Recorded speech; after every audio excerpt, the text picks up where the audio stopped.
Welcome to this introductory video on game theory.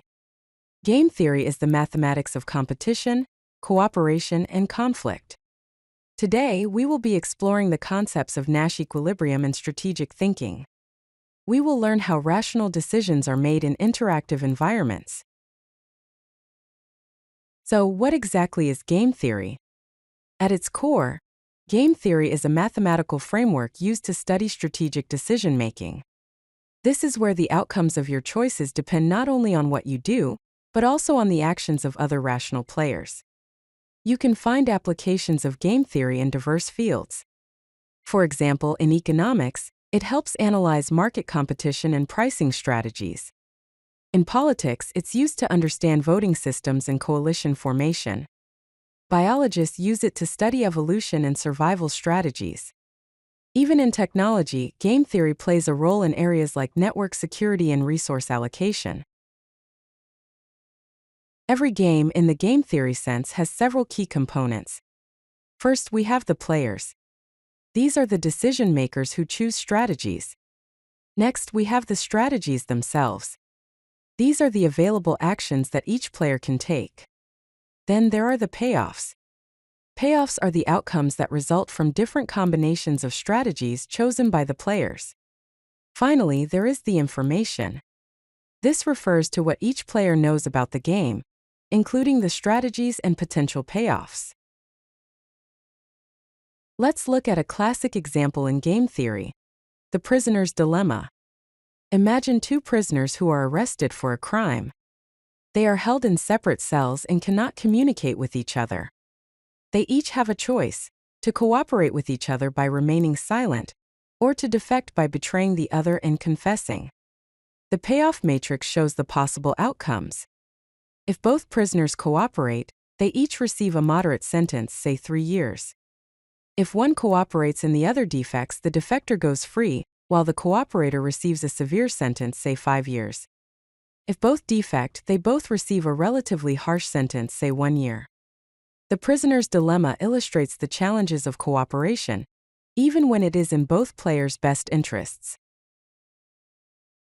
Now let's introduce a crucial concept: the Nash equilibrium. A Nash equilibrium is a strategy profile where no player can improve their payoff by unilaterally changing their strategy, assuming the other players keep their strategies the same. It is a stable state where each player's strategy is the best response to the strategies of all other players. In simple words, in Nash equilibrium, each player is making the best decision that they can, given what the other players are doing. So, how do we find the Nash equilibrium in a game? One common method is the best response analysis. Here are the steps.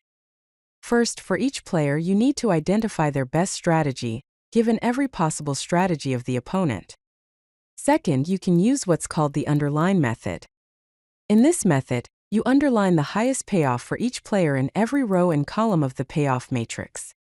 Third, you find the intersection. The Nash equilibrium occurs where both players' payoffs are underlined. These are mutual best responses. There are different types of games in game theory. One way to classify them is as either zero-sum or non-zero-sum. In zero-sum games, one player's gain is exactly equal to another player's loss. Examples include games like poker or chess.